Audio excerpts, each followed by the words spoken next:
یہ شخص ہے نا جو عمران خان، ذرا اس کی بات سنو، یہ کیا کہا کرتا تھا؟ زلزلے، طوفان، سیلاب آ رہے ہیں نا، لیڈر ہوتا ہے جو اگلی نسل کا سوچتا ہے۔ کیا کہا کرتا تھا ذرا سنو، تم مذاق اڑاتے تھے، tsunami, T tsunami, billion tree tsunami, یہ کیا ہے؟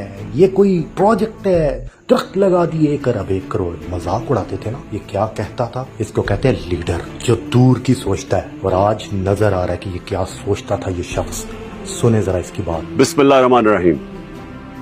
یہ جو سال ہمارا گزر رہا ہے، اس میں ہمارا ملک کلائمیٹ چینج، موسم کی تبدیلی کی وجہ سے ہمیں بڑے منفی اس کے ابھی اثرات نظر آ رہے ہیں۔ سب سے پہلے کہ مارچ اور اپریل کے بیچ میں پاکستان دنیا میں سب سے زیادہ گرم ملک تھا، یعنی یہاں جو گرمی پڑی اس وقت دنیا میں سب سے زیادہ گرمی پاکستان میں تھی۔ پھر جو ہماری بارشیں ہیں وہ پہلے آ گئیں، اور پھر وہ آئیں تو اسے فلڈنگ شروع ہو گئی، کئی علاقوں میں بڑی تباہی مچی ہے فلڈنگ کی وجہ سے۔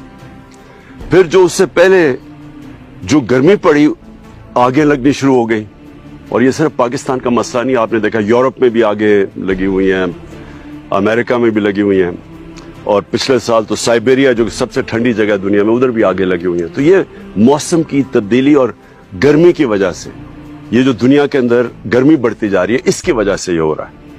اور ہمارے بھی چلگوزے کے ہمارے پرانے پورا جنگل تھا، اس کے اندر بڑی بری طرح آگ لگی۔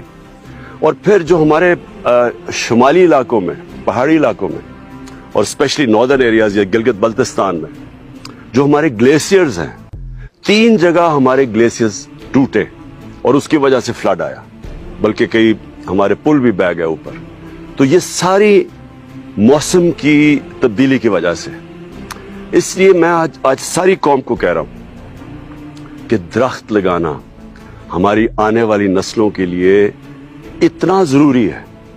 اگر ہمیں اپنے بچوں کی فکر ہے تو ہم سب کو اپنی ذمہ داری سمجھنی چاہیے کہ ہم سب کی ذمہ داری ہے کہ ملک میں ہم درخت لگائیں۔ ہماری جو 2 حکومتیں ہیں خیبر پختونخوا کے اندر اور پنجاب میں، ادھر انشاءاللہ اس سیزن میں 10 کروڑ درخت، دونوں 10 کروڑ پنجاب میں اور 10 خیبر پختونخوا میں لگا رہے ہیں۔ اور میں آپ سب کو بھی یہ بھی کہتا ہوں کہ آپ نے پوری طرح ہماری شجر کاری میں پوری طرح شرکت کرنی ہے۔